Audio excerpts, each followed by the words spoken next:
সংস্কার, বিচার এবং সংখ্যানুপাতিক পদ্ধতিতে জাতীয় নির্বাচনের দাবিতে রাজধানীর সোহরাওয়ার্দী উদ্যানে মহাসমাবেশ করেছে ইসলামী আন্দোলন, যাতে ঢল নামে দলটির নেতাকর্মীদের।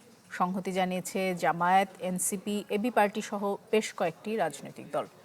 মহাসমাবেশে ইসলামী আন্দোলনের আমির ইঙ্গিত দিয়েছেন যে সমমনা দলগুলোকে নিয়ে জোটবদ্ধভাবে নির্বাচনে অংশ নিতে পারেন তারা। রাজধানীতে ইসলামী আন্দোলন বাংলাদেশের মহাসমাবেশ ঘিরে শনিবার ভোর থেকেই সাজ রব সোহরাওয়ার্দী উদ্যানে। দিন যত গড়ায় বাড়তে থাকে মহাসমাবেশের কলেবর। সংস্কার, জুলাই হত্যার বিচার ও সংখ্যানুপাতিক পদ্ধতিতে নির্বাচনের দাবিতে এই কর্মসূচিতে দেশের বিভিন্ন স্থান থেকে আসেন বহু নেতাকর্মী। দুই পর্বের আয়োজনের শুরুতে বক্তব্য দেন স্থানীয় ও মহানগর পর্যায়ের নেতারা। দাবির পক্ষে তুলে ধরেন যুক্তি। পরে সমাবেশে যোগ দেন বিভিন্ন রাজনৈতিক দলের প্রতিনিধিরা। সবাই ইসলামী আন্দোলনের 3 দফার প্রতি পূর্ণ সমর্থন জানান। সরকারের নিরপেক্ষতা নিয়েও প্রশ্ন তোলেন কোনো নেতা। আমি যদি আমার ভোট দেওয়ার পরে আমার রাইট এস্টাবলিশ করতে না পারি, তাহলে আমার ভোট দেওয়ার কোনো প্রয়োজন নাই। পিআর সিস্টেমে যদি ভোট হয়, হিন্দু সম্প্রদায় ভোট কেন্দ্রে যাবে না।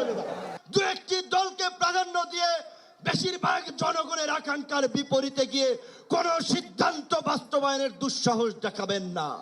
আমরা যদি ঐক্যবদ্ধ থাকি, আগামীর বাংলাদেশে আর কোন ফ্যাসিস্ট কোন নামে কোন ব্যক্তিকে সামনে রেখে কোন দলকে সামনে রেখে এই বাংলাদেশে দাঁড়াতে পারবে না।